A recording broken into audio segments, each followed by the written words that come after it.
Once you've decided that you want or you need a consultant, it's time to try to find a consultant. In today's video, I'll provide you with a few resources that should help you find a consultant that fits your needs. Hey everybody, I'm Brandon Gustafson. I own and operate 2 assisted living facilities, and I created this channel to help people just like you learn the ins and outs of investing in assisted living. Welcome to Assisted Living Investing.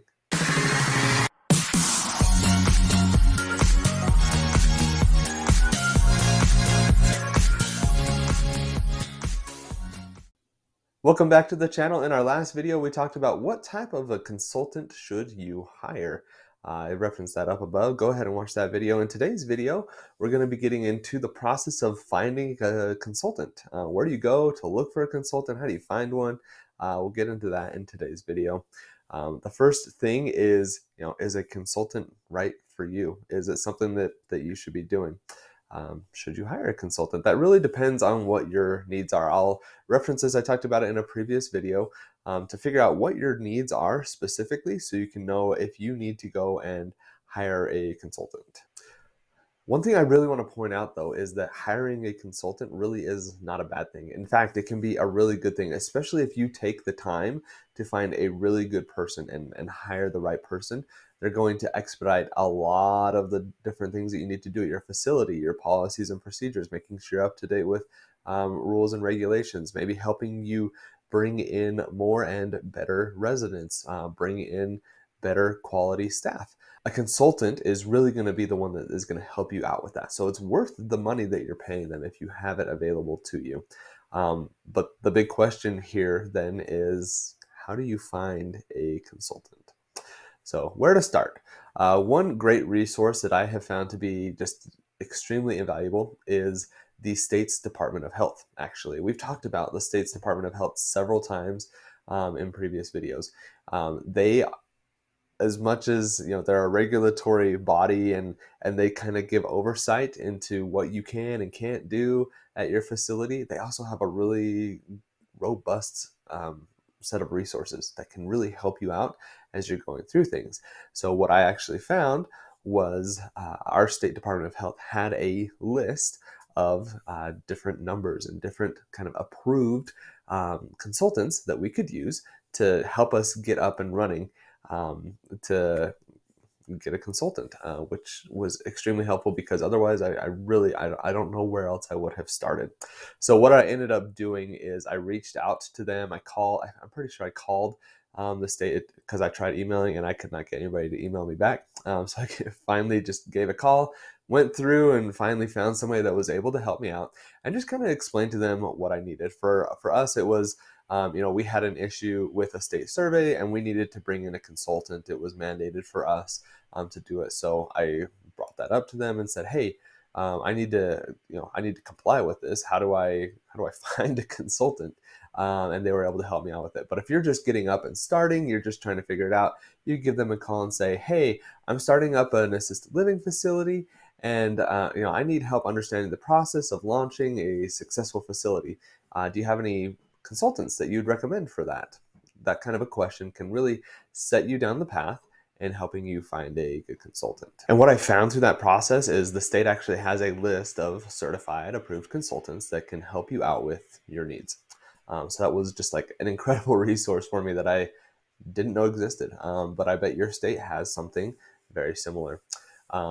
Another resource is to ask other owners. You can identify some of the other facilities in your area, maybe not in your direct market since you'd be asking a potential competitor, but I honestly think that it's not going to matter. There are so many residents that need housing right now that even reaching out and developing relationships with different owners that are like in your direct market is not a horrible idea. But if you're not comfortable with it, maybe just go, we're in Colorado Springs, maybe I'd go down to Denver, find another owner there, kind of a thing. Just a market that's adjacent to us, and I could probably find somebody that would be willing to help us out. These other facilities, they might know somebody, they may have had to have used a consultant in the past.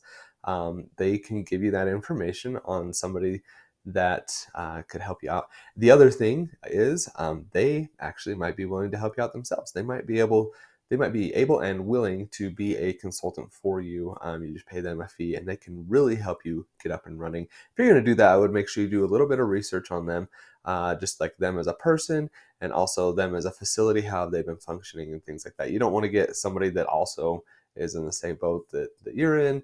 If you're, had a bad state survey and you're trying to find somebody to help you out with. A third resource for you would be doing an internet search. So this is probably the most simple option, but sometimes we just overlook its effectiveness in trying to find something. So searching for something like assisted living consultants near me, or if you're me and your GPS tag is out of state, then assisted living consultant in Colorado Springs, in Boise, Idaho, whatever it needs to be. Doing that can lead to several potential leads that you could then just reach out to and start having a conversation. You might not find the exact right person, but they might know somebody that can help you or kind of give you some direction. And so just doing a simple internet search is going to kind of start getting you down that path. It's simple, it's easy, you don't have to call other people. It might require a little bit more work on the back end, but it's a quick and easy way to really just kind of get started in trying to find a consultant for you. And the fourth one would be to join the different social media groups that work in assisted living. There are several of them. I'm sure if you're watching this video, you probably are a part of them because there's 5, 6 that are just kind of national, and then there are also niche groups for the different geographic areas. So find the one that works for you. Go ahead and start one if there's not one already, and start building up this really good network.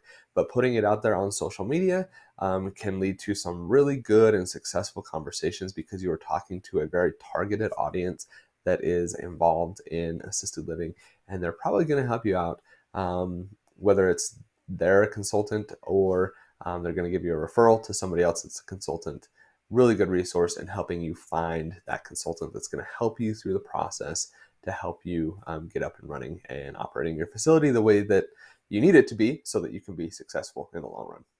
Now, finding a good fit is another big important part of getting a consultant. What you want to do is when you're going into a meeting with a consultant, you want to have a very clear view of what you want to get out of the relationship. What's your wish list of items that you need to work on? Why are you hiring this consultant? You're not bringing this consultant in to tell you everything that you need to do. You want to have a vision. I'm starting up a facility. I need help with my policies and procedures and finding an administrator.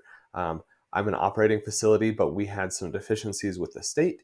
Now I need to, reach out and figure out how I need to make this correction at the facility. Where are some good places to go buy the different gloves and masks and things that I need to get at my facility, those types of things. Have in your mind a vision. What do you want to get out of this relationship? And try to articulate that in the calls that you're having as you're kind of vetting potential consultants that you're going to work with. Just be explicit with your needs as well. It's going to help you narrow down your search and help you quickly vet those potential consultants to see if they're going to meet your needs. You don't want to start talking about something with a consultant. You're like, oh man, I really like this consultant. I think they'd be a really good fit. And then you find out that there's somebody like me who could maybe help you out in getting an SBA loan. But as far as operating a facility, I'm still learning, and I'm probably not going to be the best one to do that right now as of the recording of this video in March of 2022. Not to say that that's not going to be true later on in this year or even next year, but it's something that you just kind of want to be aware of. What's this person's experience? How can they help me out? And are we going to be able to work together? Are they going to be able to meet my needs? And just have a very frank conversation. This is what I need. Can you help me? Consultants are going to, they want to have you have a good experience so they can get reviews and then get more clients off of it. So they're going to tell you, nah, it's probably not the best fit for me. And that's okay. There's a lot of different consultants out there. Spend your time, make sure you find the right one. There are a few things that you really want to look at this early in the process, just to make sure that they're going to be able to meet some of your needs. So really the first one is, are they going to be able to meet your needs?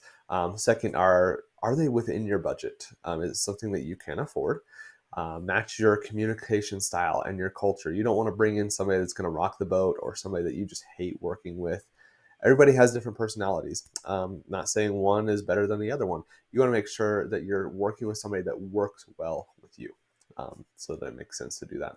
And then that they are going to meet any requirements that the state might have. So for us, when we had to bring in a consultant because of a state survey issue, we had to get approval. We had to make sure they were a certified consultant with the state, that they were okay with it, get their sign off, get their buy-in. And if you're just starting up a facility and you're just bringing somebody, that's not a piece that you're going to need to work with. You're not going to have to worry about the state approving a consultant. But if you're in a situation where I've been in, you're probably going to need one. And it's not a hard process. And typically the consultants will know that process. They're going to be able to help walk you through the process to get them approved to work with you. So just something that you want to keep in mind, though. Next time, we're going to get into the process of interviewing a consultant and what's that like, and how can you go about having that conversation and kind of vetting that person, getting a good feel for who they are, give you some of that skill set so you can kind of start building it up. If you would like to learn more about investing in assisted living, make sure you visit me on assistedlivinginvesting.net. I have resources up there, newsletter, blog. You can set up a consulting call with me. I just had my first one a little bit ago. It was great. Had a really fun conversation there. Love kind of interacting with you and learning where you're at in the process and seeing where I can help you out and give you more resources. So make sure you reach out to me there. And just remember, it doesn't take a lot, just a little bit. Just keep making progress step by step by step. If you keep making progress, I promise you, if you're consistent, you're going to be successful. Thanks for watching and have a great day.